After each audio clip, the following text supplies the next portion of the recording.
Assalamualaikum warahmatullahi wabarakatuh. Alhamdulillahirabbil alamin. Wa bihi nasta'inu ala umuri dunya waddin. Wassalatu wassalamu ala asyrofil anbiya'i wal mursalin sayyidina wa habibina wa syafi'ina wa qurrati a'yunina wa maulana Muhammadin sallallahu alaihi wasallam.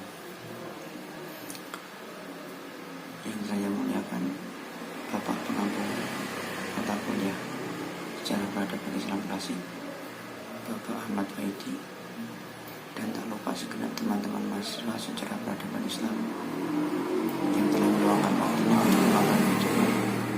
Sebelumnya saya ingin memperkenalkan diri.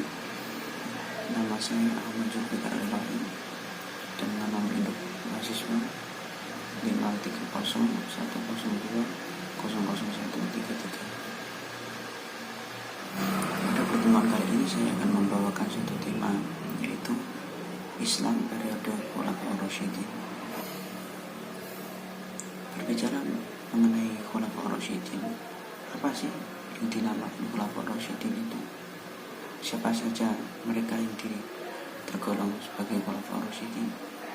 Dan apa sebab mereka menjadi Khulafaur Rasyidin? Dan mengapa harus mereka? Sedangkan sahabat-sahabat yang bersama dengan Nabi kan banyak, yang dekat dengan Nabi itu banyak. Nah, saya akan mencoba memaparkan sedikit materi dari Khulafaur Rasyidin. Berikut materinya, mari kita simak. Bismillahirrahmanirrahim. Saya akan mencoba memaparkan materi tentang Islam di periode Khulafaur Rasyidin. Yang akan menjadi pokok pembahasan dalam tema ini adalah: 1. Pengertian Khulafaur Rasyidin itu sendiri. Apa sih yang dimaksud dengan Khulafaur Rasyidin? Apa sebab-sebab kemunculan Khulafaur Rasyidin? Nah, itu yang pertama. Yang kemudian nomor 2 adalah kepemimpinan Khalifah Abu Bakar As-Siddiq. Bagaimana beliau memimpin, apa saja pencapaian beliau, dan seterusnya. Begitupun dengan yang ketiga, keempat, dan kelima akan membahas tentang bagaimana kepemimpinan Khalifah Umar, bagaimana tentang kepemimpinan Khalifah Utsman bin Affan, bagaimana kepemimpinan Ali, sahabat Ali bin Abi Thalib, dan yang terakhir adalah pencapaian dari para Khulafaur Rasyidin. Apa dampaknya bagi agama Islam? Berikut adalah yang menjadi pembahasan dalam tema ini. Nah, ini merupakan contoh gambaran dari para Khulafaur Rasyidin, para khalifah, yaitu sahabat Abu Bakar, sahabat Umar bin Khattab, sahabat Utsman bin Affan, dan sahabat Ali bin Abi Thalib. Langsung saja kita masuk dalam pembahasan pertama, yaitu pengertian Khulafaur Rasyidin.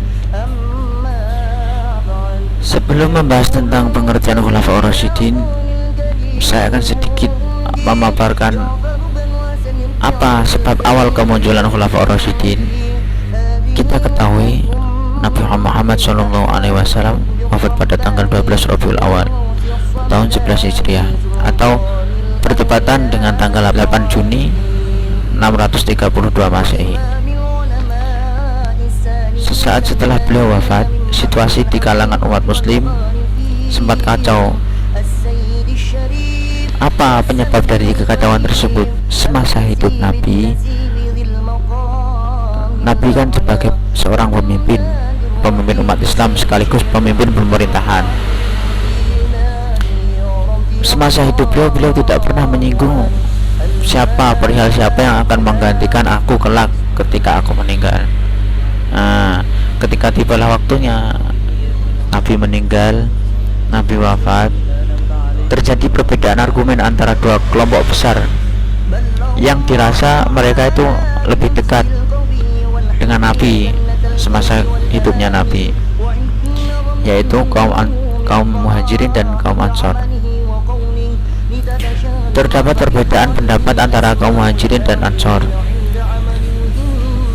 dari kaum Muhajirin sendiri mengusulkan Abu Bakar As-Siddiq sebagai pengganti dari Nabi.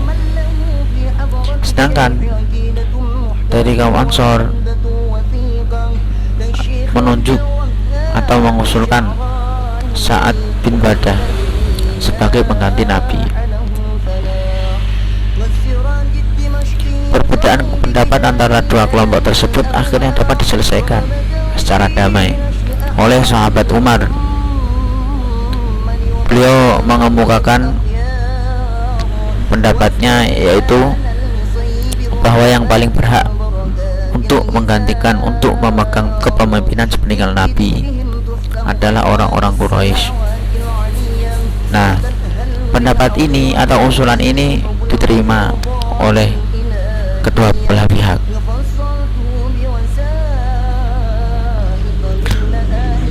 Khulafaur Rasyidin adalah para pengganti Rasulullah. Yang dimaksud di sini adalah dalam hal kepemimpinan dan keagamaan. Ya, kepemimpinan itu bagi pemerintahan, karena Nabi adalah pemimpin di Madinah. Sedangkan di Madinah sendiri bukan hanya meliputi orang Islam, ada kaum Yahudi, Nasrani dan sebagainya,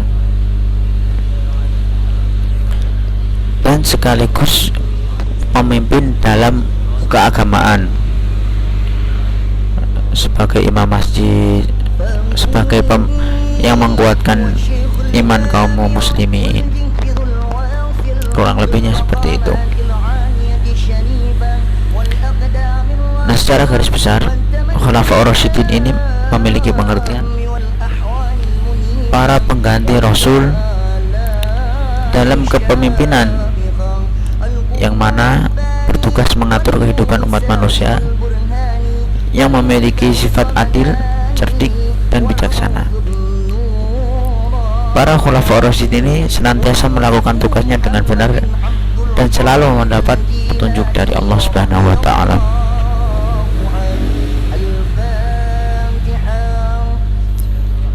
Nah, berikut adalah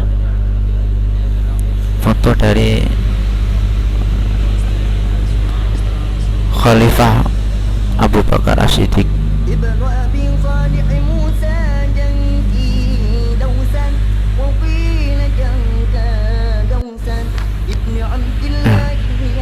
Kita akan masuk pada Khalifah pertama, yaitu Abu Bakar As-Siddiq. Sedikit menyampaikan mengenai biografi beliau, yaitu Abu Bakar As-Siddiq. Abu Bakar As-Siddiq lahir pada tahun 568 Masehi atau 55 tahun sebelum Hijrah. Beliau merupakan khalifah pertama dari Khulafaur Rasyidin. Beliau sekaligus sahabat Nabi yang terdekat dan termasuk di antara orang-orang yang pertama masuk Islam, atau yang lebih dikenal dengan As-Sabiqun Al-Awwalun. Nama lengkapnya adalah Abdullah bin Abi Quhafah At-Tamimi. Pada masa kecilnya, Abu Bakar bernama Abdul Ka'bah. Kemudian nama itu ditukar oleh Nabi menjadi Abdullah bin Abi Quhafah.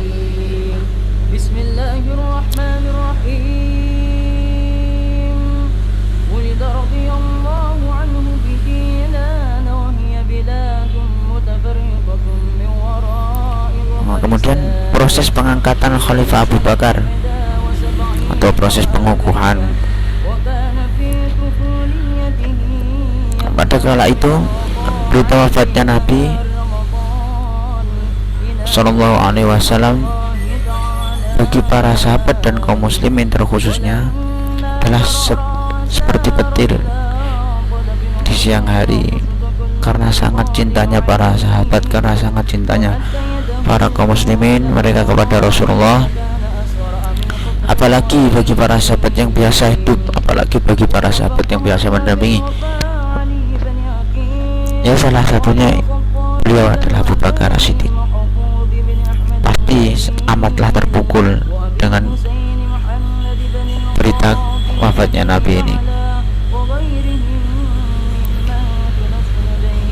Bahkan kabar meninggalnya Nabi ini, ada salah seorang sahabat yang tidak meyakini atau tidak mempercayai bahwa Nabi itu telah meninggal, yaitu sahabat Umar bin Khattab. Nah, yang lebih menjadi problem lagi, yang lebih menjadi pertanyaan lagi, siapakah yang akan menggantikan Nabi Shallallahu Alaihi Wasallam? Karena beliau tidak pernah menunjuk pengganti semasa hidupnya.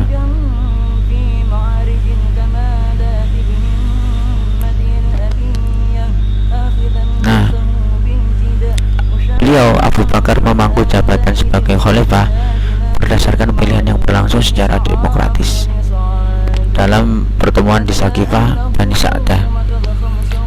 Tata cara tersebut sesuai dengan sistem perundingan yang dipergunakan pada zaman modern sekarang. Kaum Ansor menekan pada persyaratan jasa yang mereka berikan pada umat Islam dan pengembangan Islam. Karena itu mereka mengajukan calon sebagai kandidat pemimpin, yaitu Sa'ad bin Ubadah. Sementara kaum Muhajirin menekan aspek kesetiaan dan perjuangan pada masa awal pengembangan Islam di Makkah hingga Madinah saat ini. Untuk itu mereka mengajukan calon, yaitu salah satunya beliau. Ya memang beliau ini yang diajukan mereka, yaitu Abu Bakar As-Siddiq.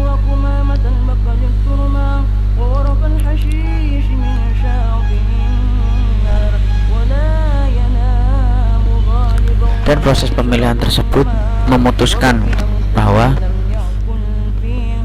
Sayyidina Abu Bakar lah yang akan menduduki jabatan sebagai pemimpin atau sebagai khalifah pertama sepeninggal Nabi.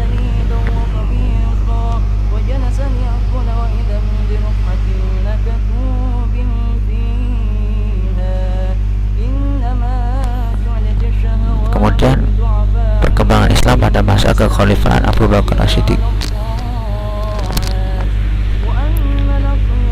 Beliau memulai dengan kepemimpinannya menghadapi suatu masalah, yaitu orang-orang yang enggan membayar zakat, karena mereka mengira bahwa zakat adalah serupa dengan pajak yang disampaikan, yang dipaksakan, dan penyerahannya ke pembendaharaan pusat di Madinah sama artinya dengan penurunan kekuasaan. Karena orang Arab itu memiliki sifat yang tidak mau atau congkak.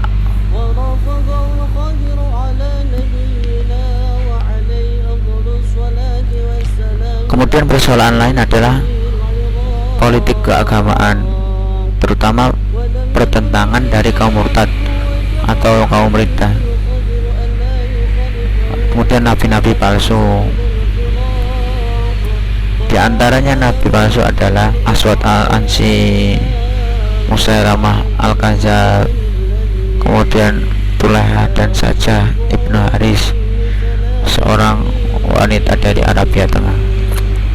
Dia mengaku bahwa dirinya adalah pengganti Nabi Shallallahu Alaihi Wasallam.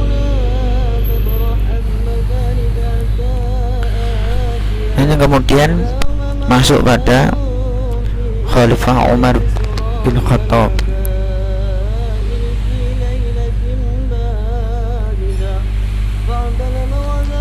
Sayyidina Umar memiliki nama lengkap, yaitu Umar bin Khattab bin Nufail bin Abdul Uzza bin Riba'ah bin Abdullah bin Qurt bin Razail bin Adi bin Ka'ab bin Lu'ay. Beliau merupakan khalifah kedua yang menggantikan Khalifah Abu Bakar As-Siddiq. Sayyidina Umar lahir di Mekah pada tahun 583 Masehi. 12 tahun lebih muda daripada Nabi.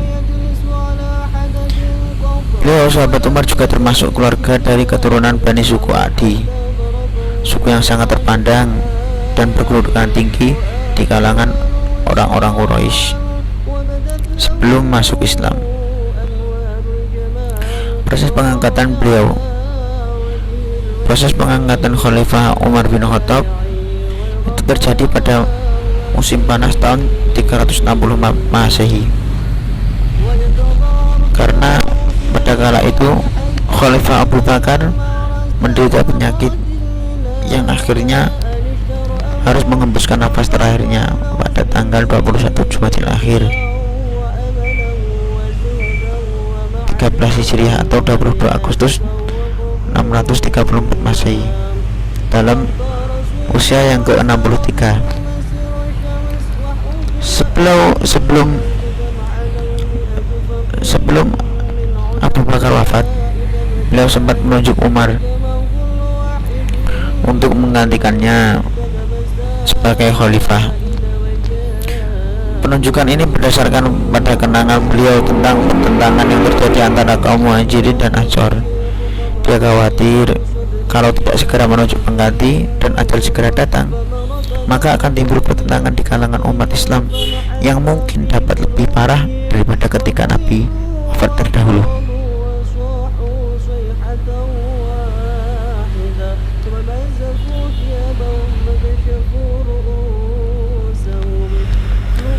Nah, kemudian perkembangan Islam di masa kekhalifahan Umar bin Khattab. Selama pemerintahan Sayyidina Umar, kekuasaan Islam tumbuh dengan sangat pesat. Islam mengambil alih Mesopotamia dan sebagian Persia dari tangan dinasti Sasanid dari Persia, serta mengambil alih Mesir, Palestina, Syria, Afrika Utara, dan Armenia dari Kekaisaran Romawi, atau yang lebih dikenal dengan Byzantium. Saat itu ada dua negara adidaya, yaitu Persia dan Romawi. Namun keduanya telah ditaklukkan Islam pada zaman Umar.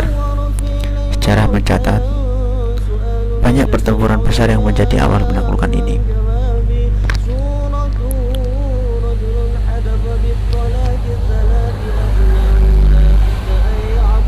Kemudian kita masuk pada Khalifah Utsman bin Affan.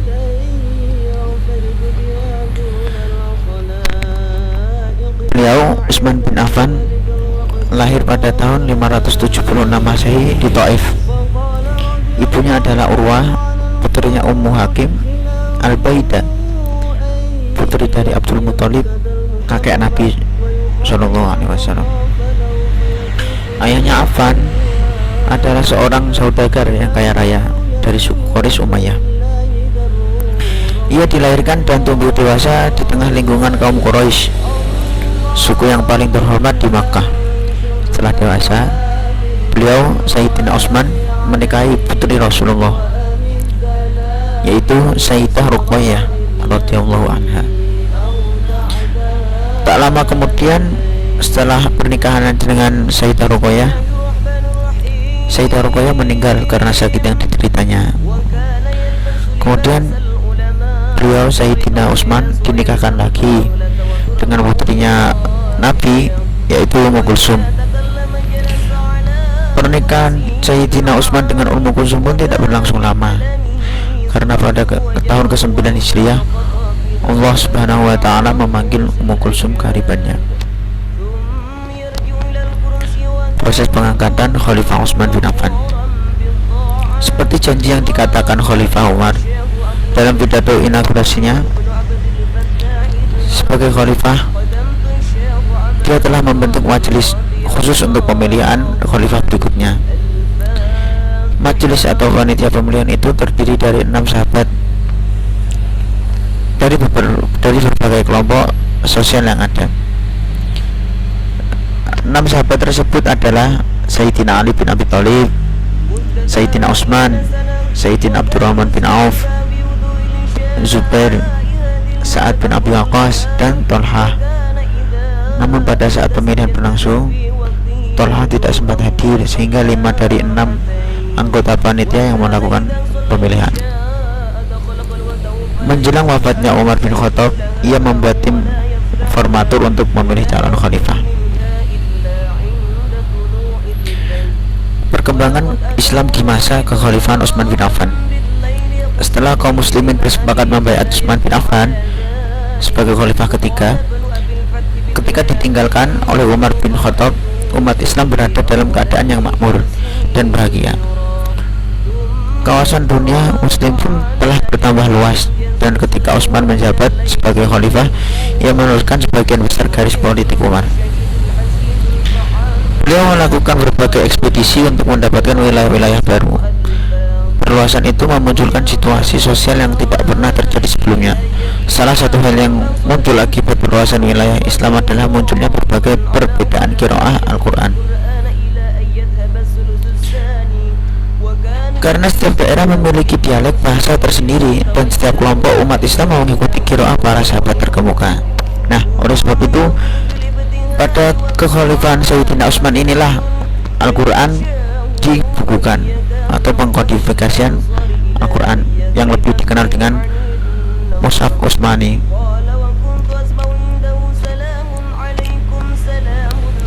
Kemudian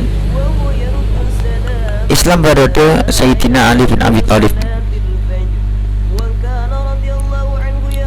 Sayyidina Ali bin Abi Thalib, nama lengkapnya adalah Ali bin Abi Thalib bin Abdul Muthalib bin Hashim bin Abdi Manaf. Ia dilahirkan 32 tahun setelah kelahiran Nabi.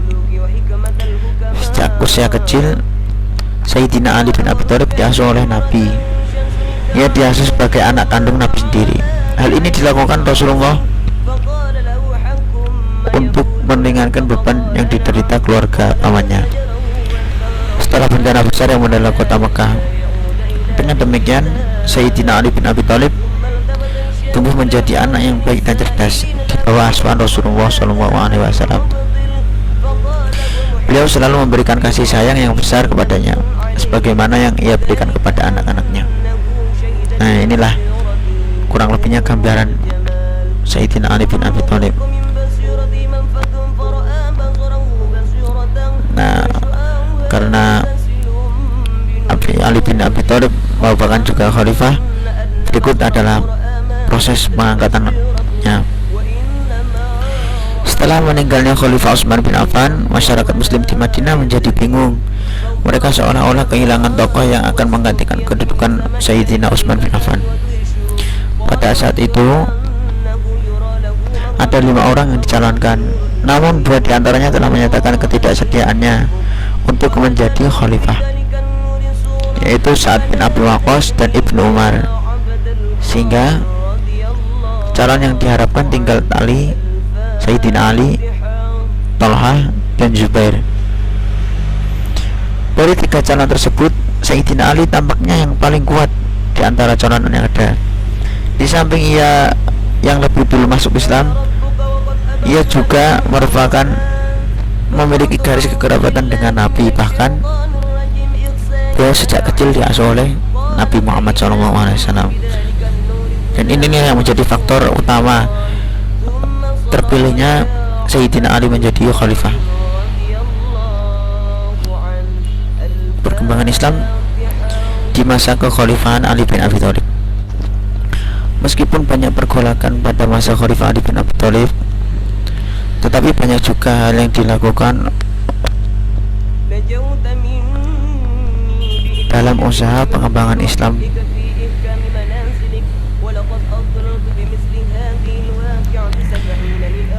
baik dalam pengembangan sosial, politik, militer, dan ilmu pengetahuan.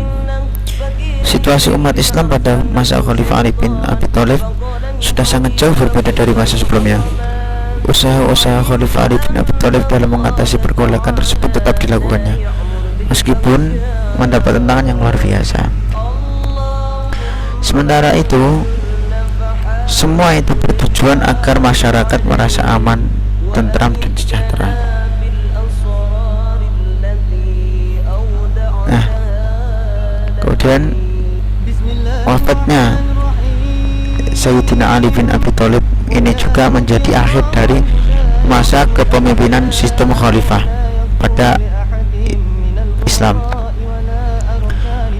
karena setelah sepeninggal Ali bin Abi Thalib, kepemimpinan ini beralih kepada Muawiyah, dan sistem kepemimpinan pun telah berubah menjadi sistem kekerajaan menurut keturunan, hingga dikatakan sebagai Daulah Muawiyah.